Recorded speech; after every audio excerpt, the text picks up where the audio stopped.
ಆಚಾರ್ಯ ನಮಸ್ಕಾರ ಆಚಾರ್ಯ.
ಶ್ರೀ ಗುರುಭ್ಯೋ ನಮಃ. ಪರಮಗುರುಭ್ಯೋ ನಮಃ. ಶ್ರೀಮದಾನಂದತೀರ್ಥ ಭಗವತ್ಪಾದಾಚಾರ್ಯ ಗುರುಭ್ಯೋ ನಮಃ. ಹರಿ ಓಂ. ಪ್ರಣಮ್ಯ ಚರಣಾಂಭೋಜಗುಲಂ ಕಮಲಾಪತೇಃ ಪ್ರಮಾಣಪದ್ಧತಿಂ ಕುರ್ಮೋ ಬಾಲಾನಾಂ ಬೋಧಿಸಿದ್ಧಯೇ ಅಭ್ರಮಂ ಮಂಗ್ರಹಿತಂ ಮಧುರಂ ವಿಮಲಂ ಸದಾ ಆನಂದತೀರ್ಥಮಿತಲಂ ವದೇ ತಾಪತ್ರಯಾಪಹಂ ಚಿತ್ರೈಪದೈಶ್ಚ ಗಂಭೀರೆ ವಾಕ್ಯೇ ಮಾನೇರ ಖಂಡಿತೈಃ ಗುರುಭಾವಂ ಇಂದೇಂತೆ ಭಾತಿ ಶ್ರೀದೇತೀರ್ಥವಾಕ್ अस्मद्गुरु समारंभां टीकाकृत्पादपद्यकां श्रीमदाचार्य पर्यन्तां वन्दे गुरुपरम्परां विद्यापीठविधातारं विद्यावारिचन्द्रं विद्यार्थिवत्सलं वन्दे महामहिमसद्गुरुम् आपादमौलिपर्यन्तं गुरूणामाकृतिं स्मरेत् तेन विघ्नाः प्रणश्यन्ति सिद्धन्ति च मनोरथाः. श्रीगुरुभ्यो नमः. हरिः ओम्.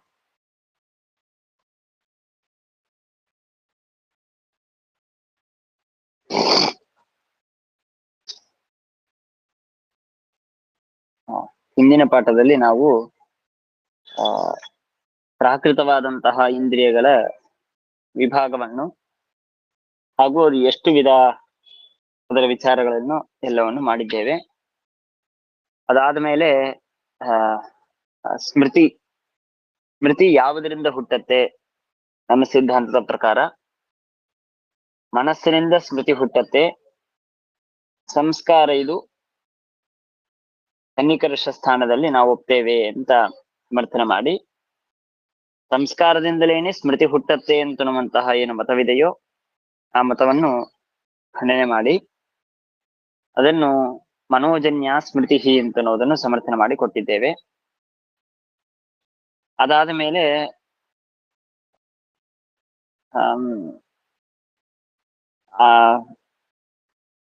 ಪ್ರತ್ಯಕ್ಷದ ಕರಣವಾದಂತಹ ಪ್ರತ್ಯಕ್ಷದ ಅನುಪ್ರಮಾಣದ ಲಕ್ಷಣವನ್ನು ಕೂಡ ವಿಚಾರ ಮಾಡಿ ಮುಗಿಸಿದ್ದೇವೆ. ಈಗ ಇನ್ನು ಮುಂದೆ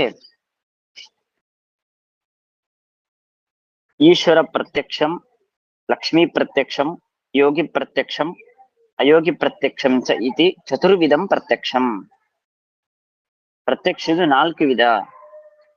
ಒಂದು ಈಶ್ವರ ಪ್ರತ್ಯಕ್ಷ, ಅದಾದ ಮೇಲೆ ಲಕ್ಷ್ಮೀ ಪ್ರತ್ಯಕ್ಷ, ಅದಾದ ಮೇಲೆ ಯೋಗಿ ಪ್ರತ್ಯಕ್ಷ, ಅದಾದ ಮೇಲೆ ಅಯೋಗಿ ಪ್ರತ್ಯಕ್ಷ ಎಂಬುದಾಗಿ 4 ವಿಧವಾದಂತಹ ಪ್ರತ್ಯಕ್ಷ ಅಂತ ಹೇಳಿದರು. ತತ್ರ ಆದ್ಯದ್ವಯಂ ಸ್ವರೂಪೇಂದ್ರಿಯಾತ್ಮಕಮೇವ. ಆದ್ಯದ್ವಯಂ ಅಂತಂದ್ರೆ ಈಶ್ವರ ಪ್ರತ್ಯಕ್ಷ ಹಾಗೂ ಲಕ್ಷ್ಮೀ ಪ್ರತ್ಯಕ್ಷ ಏನಿದೆ ಇದು ಸ್ವರೂಪ ಇಂದ್ರಿಯಾತ್ಮಕಮೇವ. ಪ್ರಾಕೃತವಾದ ಇಂದ್ರಿಯ ಲಕ್ಷ್ಮೀದೇವಿಗಾಗಲಿ ಅಥವಾ ಭಗವಂತನೇ ಆಗಲಿ ಪ್ರಾಕೃತವಾದ ದೇಹವೇ ಇಲ್ಲ. ಪ್ರಕೃತಿಯಿಂದ ನಿರ್ಮಿತವಾದಂತಹ ಪಂಚಭೂತಾತ್ಮಕವಾದಂತಹ ಯಾವೊಂದು ದೇಹವಿದೆಯೋ ಆ ದೇಹ ಇದು ಲಕ್ಷ್ಮೀದೇವಿಗೆ ಭಗವಂತನಿಗೆ ಇಲ್ಲೇ ಇಲ್ಲ. ಆ ಕಾರಣಕ್ಕಾಗಿ ಅವರಿಗೆ ಇಂದ್ರಿಯವು ಕೂಡ ನಮಗಿದ್ದಂತೆ ಸ್ವರೂಪೇಂದ್ರಿಯ ಬೇರೆ, ಅದನ್ನು ಬಿಟ್ಟು ಪ್ರಾಕೃತವಾದಂತಹ ಇಂದ್ರಿಯ ಅಂತನೋದು ಬೇರೆ. ಹೀಗೆ ಎರಡು ತರಹದ ಇಂದ್ರಿಯ ಇಲ್ಲೇ ಇಲ್ಲ.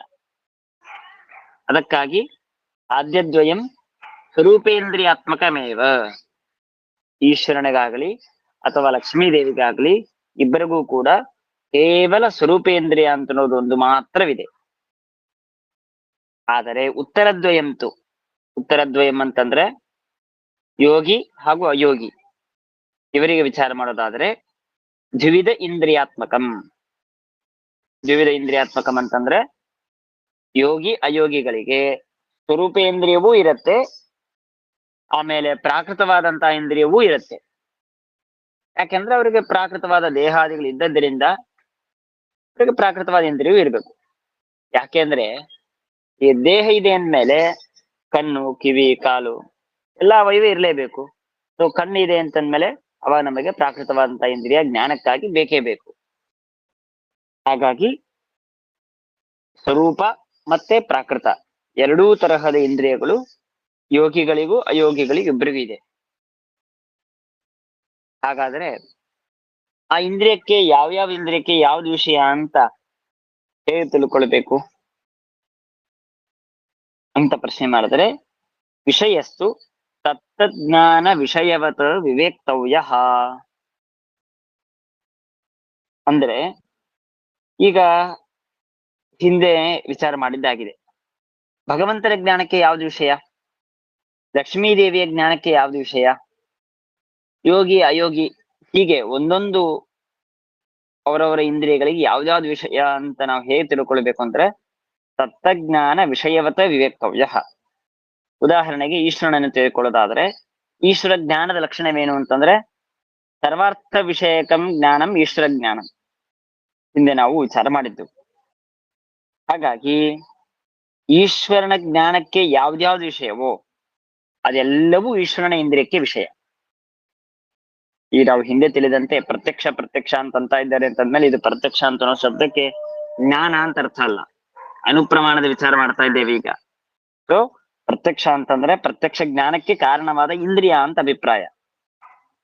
ಅದಕ್ಕಾಗಿಯೇನೆ ಆ ಇಂದ್ರಿಯದಲ್ಲಿ ಯಾರಿಗೆ ಸ್ವರೂಪೇಂದ್ರಿಯ, ಯಾರಿಗೆ ಪ್ರಾಕೃತವಾದ ಇಂದ್ರಿಯ, ಸ್ವರೂಪ ಮತ್ತೆ ಪ್ರಾಕೃತ ಎರಡೂ ತರಹದ್ದು ಯಾರಿಗಿದೆ ಅಂತ ವಿಚಾರ ಮಾಡ್ತಾ ಇರುವಾಗ ಈಶ್ವರನ ಸ್ವರೂಪೇಂದ್ರಿಯಕ್ಕಾಗ್ಲಿ ಅಥವಾ ಲಕ್ಷ್ಮೀದೇವಿಯ ಸ್ವರೂಪೇಂದ್ರಿಯಕ್ಕಾಗ್ಲಿ ವಿಷಯವಾದ ಯಾವುದು ಅಂತ ನಾವು ಹೇಗೆ ತಿಳ್ಕೊಳ್ಬೇಕು? ಜ್ಞಾನದಲ್ಲಿ ಯಾವ್ದು ವಿಷಯ ಅಂತ ಹೇಗೆ ತಿಳ್ಕೊಳ್ಬೇಕು ಅಂತಂದ್ರೆ, ಈಗ ಯಾವ್ದ್ರ ಜ್ಞಾನ ಬಂದಿದೆ, ಪುಸ್ತಕದ ಜ್ಞಾನ ಬಂತು ನನಗೆ, ಇದಂ ಪುಸ್ತಕಂ. ಸೊ ಜ್ಞಾನದಲ್ಲಿ ಪುಸ್ತಕ ವಿಷಯ ಅಂತ ಆಗ್ಬಿಡ್ತು. ಹಾಗಾದ್ರೆ ನನ್ನ ಇಂದ್ರಿಯಕ್ಕೆ ಯಾವ್ದು ವಿಷಯ ಅಂತ ಹೇಗೆ ತಿಳ್ಕೊಳ್ಬೇಕು ಅಂತಂದ್ರೆ, ಜ್ಞಾನಕ್ಕೆ ಯಾವ್ದು ವಿಷಯವೋ ಅದೇ ಕರ್ಣಕ್ಕೂ ವಿಷಯ. ಜ್ಞಾನಕ್ಕೆ ಯಾವುದೋ ವಿಷಯ, ಕರ್ಣಕ್ಕೆ ಯಾವುದೋ ವಿಷಯ ಅಂತ ಆಗ್ಬಿಟ್ರೆ ಯಾವುದೋ ಜ್ಞಾನ ಹುಟ್ಟಬೇಕು, ಇದೇ ಪದಾರ್ಥದ ಜ್ಞಾನ ಯಾಕೆ ಹುಟ್ಟತ್ತೆ? ಅದಕ್ಕಾಗೇನೆ ಹಿಂದೆ ಎಲ್ಲ ಸಮರ್ಥನೆ ಮಾಡಿದ್ದೇವೆ. ನಹಿ ಕಿಮ ಪ್ರವಿಶೀಕುರುವಂತಿ. ನಮ್ಮ ಸಿದ್ಧಾಂತದಲ್ಲಿ ಮಾತ್ರ ನಾವು ಕರ್ಣಕ್ಕೂ ವಿಷಯ ಅಂತ ಒಪ್ತೇವೆ, ಜ್ಞಾನಕ್ಕೂ ವಿಷಯ ಅಂತ ಒಪ್ತೇವೆ. ಅಷ್ಟೇ ಅಲ್ಲ, ಯಾವುದು ಕರ್ಣಕ್ಕೆ ವಿಷಯವಾಗಿದೆಯೋ ಅದೇನೇ ಜ್ಞಾನಕ್ಕೂ ವಿಷಯ ಅಂತ ಆಗತ್ತೆ.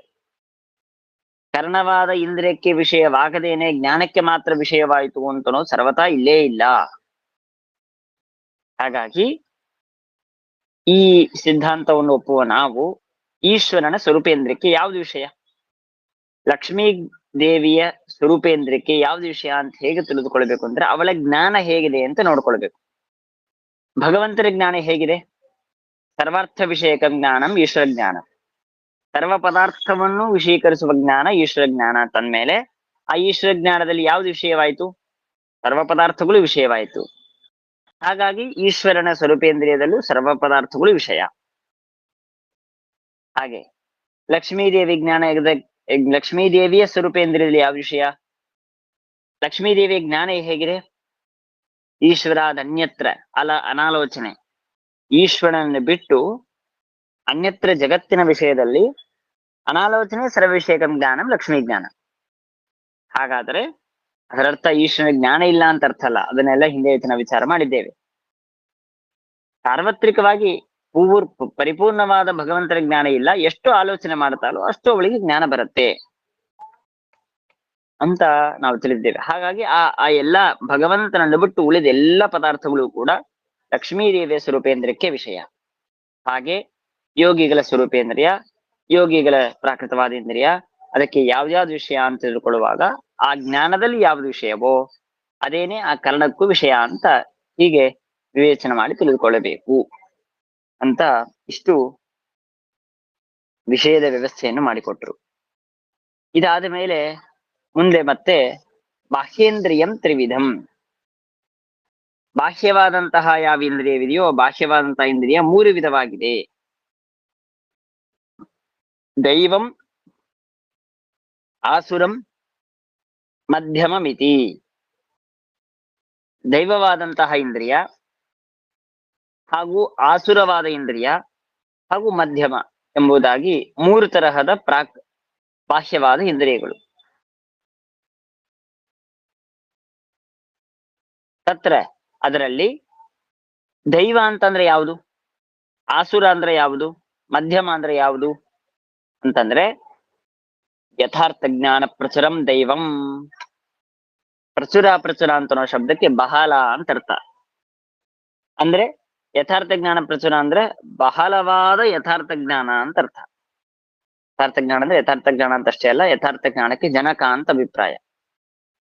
ಬಹುಶಃ ಹೆಚ್ಚು ನಮಗೆ ಯಥಾರ್ಥ ಜ್ಞಾನವನ್ನೇ ಹುಟ್ಟಿಸುವಂತಹ ಯಾವ ಇಂದ್ರಿಯವಿದೆಯೋ ಆ ಇಂದ್ರಿಯಕ್ಕೆ ದೈವ ಇಂದ್ರಿಯ ಅಂತ ಕರೀತಾರೆ.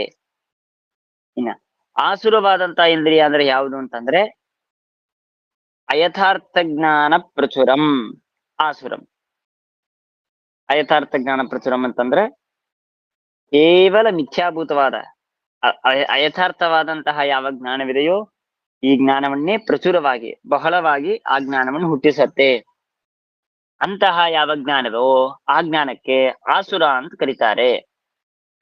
ಸೊ ದೈವ ಅಂತಂದ್ರೆ ಯಥಾರ್ಥ ಜ್ಞಾನ ಪ್ರಚುರ, ಬಾಹುಲ್ಯೇನ ಬಹಳವಾದ ಯಥಾರ್ಥ ಜ್ಞಾನವನ್ನೇ ಹುಟ್ಟಿಸುವಂತಹ ಇಂದ್ರಿಯ ದೈವ ಇಂದ್ರಿಯ. ಅಯಥಾರ್ಥ ಜ್ಞಾನ ಪ್ರಚುರಂ ಅಯಥಾರ್ಥ ಜ್ಞಾನವನ್ನೇ ಹುಟ್ಟಿಸುವಂತಹ ಇಂದ್ರಿಯ ಇದು ಆಸುರವಾದಂತಹ ಇಂದ್ರಿಯ. ಅದಾದ ಮೇಲೆ ಮಧ್ಯಮ ಅಂದ್ರೆ ಯಾವುದು, ಸಮಜ್ಞಾನ ಸಾಧನಂತು ಮಧ್ಯಮಂ. ಸಮಜ್ಞಾನ ಸಾಧನ ಅಂತಂದ್ರೆ ಯಥಾರ್ಥ ಜ್ಞಾನವನ್ನು ಹುಟ್ಟಿಸತ್ತೆ, ಅಯಥಾರ್ಥ ಜ್ಞಾನವನ್ನು ಹುಟ್ಟಿಸತ್ತೆ ಸಮಾನವಾಗಿ. ಪೂರ್ಣವಾದ ಯಥಾರ್ಥ ಜ್ಞಾನವೇ ಬರುತ್ತೆ ಅಂತಿಲ್ಲ, ಅಥವಾ ಪೂರ್ಣವಾದ ಅಯಥಾರ್ಥ ಜ್ಞಾನವೇ ಬರುತ್ತೆ ಅಂತಿಲ್ಲ, ಸಮಾನ. ಯಥಾರ್ಥ ಜ್ಞಾನವನ್ನು ಹುಟ್ಟಿಸತ್ತೆ, ಅಯಥಾರ್ಥ ಜ್ಞಾನವನ್ನು ಹುಟ್ಟಿಸತ್ತೆ. ಇಂತಹ ಯಾವ ಇಂದ್ರಿಯವೋ ಅದನ್ನು ಮಧ್ಯಮ ಅಂತ ಕರಿಬೇಕು. ಹೀಗೆ ದೈವ, ಆಸುರ, ಮಧ್ಯಮ ಎಂಬುದಾಗಿ 3 ವಿಧವಾದಂತಹ ಇಂದ್ರಿಯಗಳು. ಇನ್ನ ಅದರಲ್ಲಿ ಸ್ವರೂಪೇಂದ್ರಿಯಮಪಿ ಉತ್ತಮಾನ ವಿಷಯ ಸ್ವರೂಪೇ ಪ್ರಕಾರೇ ಚ ಯಥಾರ್ಥಮೇವ. ಸ್ವರೂಪೇಂದ್ರಿಯ ವಿಷಯದಲ್ಲಿ ಈಗ ಯೋಗಿ ಅಯೋಗಿಗಳಲ್ಲಿ ಬಂದಿದ್ದು 2, ಸ್ವರೂಪ ಮತ್ತೆ ಪ್ರಾಕೃತವಾದ ಇಂದ್ರಿಯಗಳು ಅಂತ. ಅದರಲ್ಲಿ ಸ್ವರೂಪೇಂದ್ರಿಯಮಪಿ ಉತ್ತಮರ ಸ್ವರೂಪೇಂದ್ರಿಯ ಹೇಗೆ, ಅಧಮರ ಸ್ವರೂಪೇಂದ್ರಿಯ ಹೇಗೆ, ಅದರ ವ್ಯವಸ್ಥೆ ಏನು ಅಂತ ಕೇಳಿದ್ರೆ, ಉತ್ತಮಾನ ಯಾರು ಉತ್ತಮರಿದ್ದಾರೋ ಅಂತಹ ಉತ್ತಮರ ಸ್ವರೂಪೇಂದ್ರಿಯ ಇದು ವಿಷಯ ಸ್ವರೂಪೇ. ವಿಷಯ ಸ್ವರೂಪೇ ಅಂದ್ರೆ ಧರ್ಮಿ ವಿಷಯದಲ್ಲಿ. ಧರ್ಮಿ ಅಂತಂದ್ರೆ ಈಗ ನನ್ನ ಕಣ್ಣೆದುರಿಗೆ ಪುಸ್ತಕವಿದೆ, ಆ ಪುಸ್ತಕವನ್ನು ನೋಡಿದೆ. ಸೊ ಪುಸ್ತಕ ಅಂತ ಅನ್ನೋದೇನು ಒಂದು ಧರ್ಮಿ, ಒಂದು ವಸ್ತು. ಅದರಲ್ಲಿರುವ ಪ್ರಕಾರ ಅಂದ್ರೆ ಧರ್ಮ ಅಂದ್ರೆ ಯಾವುದು ಅಂದ್ರೆ ಅದರಲ್ಲಿರುವಂತಹ ಗುಣಧರ್ಮಗಳು, ಅದರ ಪರಿಮಾಣ, ಅದರ ರೂಪ ಇತ್ಯಾದಿಗಳೇನಿದೆ ಇದು ಅವುಗಳ ಪ್ರಕಾರ. ಇದು ವಿಷಯ ಸ್ವರೂಪ ಅಂದ್ರೆ ಧರ್ಮಿ ಮತ್ತೆ ಪ್ರಕಾರ ಅಂತ. ಇನ್ನೊಂದು ನಿಯಮ ಒಂದು ಏನಿದೆ ಅಂತಂದ್ರೆ ಸರ್ವಂ ಜ್ಞಾನಂ ಧರ್ಮಿಣಿ ಅಭ್ರಾಂತಂ ಪ್ರಕಾರೇತು ವಿಪರ್ಯಯ ಅಂತಾರೆ. ಅಂದರೆ ಯಾವುದೇ ಒಂದು ಜ್ಞಾನ ಬರಲಿ, ಧರ್ಮೀಯ ವಿಷಯದಲ್ಲಿ ವಿವಾದ ಇರೋದಿಲ್ಲ. ಅದರಲ್ಲಿ ಧರ್ಮ ಇದೆಯೋ ಇಲ್ಲವೋ ಅಥವಾ ಒಂದ್ ಏನೋ ಇರೋದು ಏನೋ ತಿಳ್ಕೊಳ್ಳೋದು ಹೀಗೆಲ್ಲ ಆಗೋದು. ಆದ್ರೆ ಇದು ಧರ್ಮೀಯೇ ಅಲ್ಲವೋ ಹೌದೋ ಅಲ್ಲವೋ ಅಂತಲೂ ಸಂಶಯ ಬರೋದಿಲ್ಲ ಯಾರಿಗೂ. ಹಾಗಾಗಿ ಉತ್ತಮಾನಾಂ ಸ್ವರೂಪೇಂದ್ರಿಯಮಪಿ ವಿಷಯ ಸ್ವರೂಪೇ ಪ್ರಕಾರೇ ಚ ಯಥಾರ್ಥಮೇವ.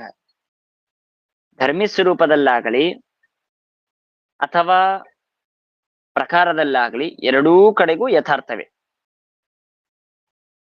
ಒಬ್ಬ ಜೀವ ಇದ್ದಾನೆ, ಅವನಿಗೆ ಪಾರತಂತ್ರವಿದೆ, ಅವನು ಸತ್ಯನಾಗಿದ್ದಾನೆ.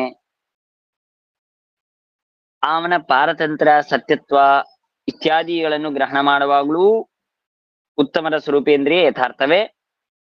ಹಾಗೂ ಒಬ್ಬ ಧರ್ಮಿಯನ್ನು ವಸ್ತುವನ್ನು ಗ್ರಹಣ ಮಾಡುವಾಗಲೂ ಆ ಸ್ವರೂಪೇಂದ್ರಿಯ ಇದು ಯಥಾರ್ಥವೇ. ಹಾಗೆ ಅಧಮ ಮಧ್ಯಮಾನಾಂತು ಅಂದ್ರೆ ಅಧಮ ಹಾಗೂ ಮಧ್ಯಮರು ಅಂದ್ರೆ ಆಸುರ ಮತ್ತೆ ಮಧ್ಯಮ ಅಂತ ಏನದಲ್ಲ ಆ ಅಭಿಪ್ರಾಯ. ಅಧಮ ಮಧ್ಯಮಾನಾಂತು ಅಧಮ ಮತ್ತೆ ಮಧ್ಯಮರೇನಿದ್ದಾರೋ ಅವರ ಇಂದ್ರಿಯದ ವಿಷಯದಲ್ಲಿ ಸ್ವರೂಪ ಮಾತ್ರ ಯಥಾರ್ಥಮೇ ಇದೆ. ಸ್ವರೂಪದಲ್ಲಷ್ಟೇ ಯಥಾರ್ಥ ಅಂದ್ರೆ ಸ್ವರೂಪ ಮಾತ್ರ ಎಂದ್ರೆ ಅರ್ಥವೇನು? ಸ್ವರೂಪವನ್ನು ಬಿಟ್ಟು ಪ್ರಕಾರದಲ್ಲೆಲ್ಲ. ಉತ್ತಮರಲ್ಲಿ ಹಾಗಲ್ಲ. ಉತ್ತಮರಲ್ಲಿ ಸ್ವರೂಪೇಂದ್ರಿಯ ಮಪಿ ಅಂತ ಅಲ್ಲಿ ಅಪಿಶಬ್ದ ಇಟ್ಟಿದ್ದಾರೆ. ಅಂದರೆ ಅವರ ಸ್ವರೂಪೇಂದ್ರಿಯಕ್ಕೂ ಅಷ್ಟೇ, ಪ್ರಾಕೃತವಾದ ಇಂದ್ರಿಯಕ್ಕೂ ಅಷ್ಟೇ. ಅಂದ್ರೆ ಉತ್ತಮರ ಸ್ವರೂಪೇಂದ್ರಿಯದಿಂದಾಗಲಿ ಅಥವಾ ಅವರ ಪ್ರಾಕೃತವಾದ ಇಂದ್ರಿಯದಿಂದಾಗಲಿ ಯಾವುದೂ ಅಯಥಾರ್ಥವಾದದ್ದಲ್ಲ. ಅದು ಧರ್ಮಿ ಇರಬಹುದು ಅಥವಾ ಪ್ರಕಾರ ಇರಬಹುದು, ಎಲ್ಲ ಕಡೆಗೂ ಯಥಾರ್ಥವೇ. ಅದು ಉತ್ತಮರ ಇಂದ್ರಿಯ ಸ್ವರೂಪ ಮತ್ತೆ ಪ್ರಾಕೃತ ಎರಡೂ ಕಡೆಗೆ. ಆದರೆ ಅಧಮ ಮಧ್ಯಮಾನಂತೂ ಸ್ವರೂಪ ಮಾತ್ರೆ. ಅಧಮ ಮತ್ತೆ ಮಧ್ಯಮರೇನಿದ್ದಾರೋ ಇವರಲ್ಲಿ ಸ್ವರೂಪ ಮಾತ್ರೆ, ಸ್ವರೂಪದಲ್ಲಷ್ಟೇ ಯಥಾರ್ಥ. ಅಂದ್ರೆ ಸ್ವರೂಪದಲ್ಲಷ್ಟೇ ಅಂದ್ರೆ ಪ್ರಾಕೃತದಲ್ಲ, ಸ್ವರೂಪದಲ್ಲಿ ಮಾತ್ರ ಯಥಾರ್ಥ ಎಂದು ಅವರು ಅಧಮರಿರ್ಬೋದು ಮಧ್ಯಮರಿರ್ಬೋದು. ಸ್ವರೂಪದಲ್ಲಿ ಅಯಥಾರ್ಥ ಇಲ್ಲ. ಸ್ವರೂಪ ಯಥಾರ್ಥವಾದಂತಹ ಜ್ಞಾನವನ್ನು ಹುಟ್ಟಿಸತ್ತೆ. ಆದರೆ ಪ್ರಕಾರೇತು ಅಯಥಾರ್ಥಂ ಮಿಶ್ರಂಚ ಇತಿ. ಪ್ರಕಾರದಲ್ಲಿ ವಿಚಾರ ಮಾಡಿದರೆ ಅದು ನಮಗೆ ಅಯಥಾರ್ಥಂ ಮಿಶ್ರಂಚ. ಅಯಥಾರ್ಥ ಕೆಲವೊಮ್ಮೆ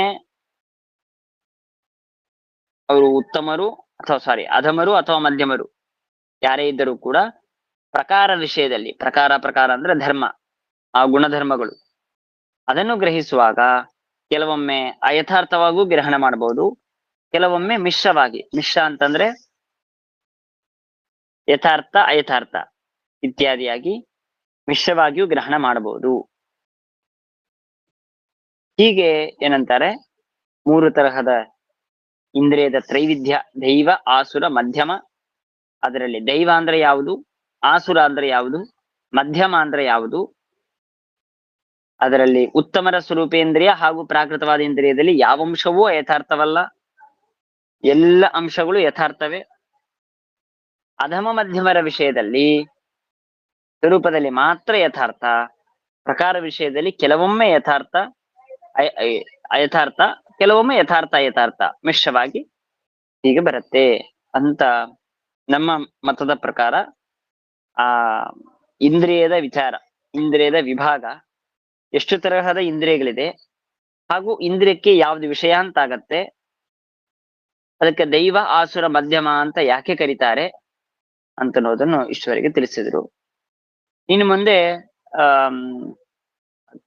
ನೈಯಾಯಿಕರ ಮತದಲ್ಲಿ ಇಂದ್ರಿಯಾರ್ಥಯೋಸ್ತು ಸನ್ನಿಕರ್ಷಃ ಅಪರೋಕ್ಷ ಜ್ಞಾನ ಹೇತು ಷೋಡಾ ವಿದ್ಯತೆ ಇತ್ಯೇಕೆ. 6 ತರಹದ ಸನ್ನಿಕರ್ಷಗಳು ಅಂತ ಅವ್ರು ವಿಚಾರ ಮಾಡ್ತಾರೆ.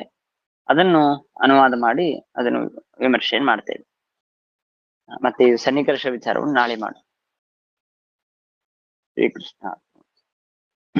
ಆಯ್ತು, ನಮಸ್ಕಾರ ಆಚಾರ್ಯ. ನಮಸ್ಕಾರ. ಹರೇ ನಮಃ. ಹರೇ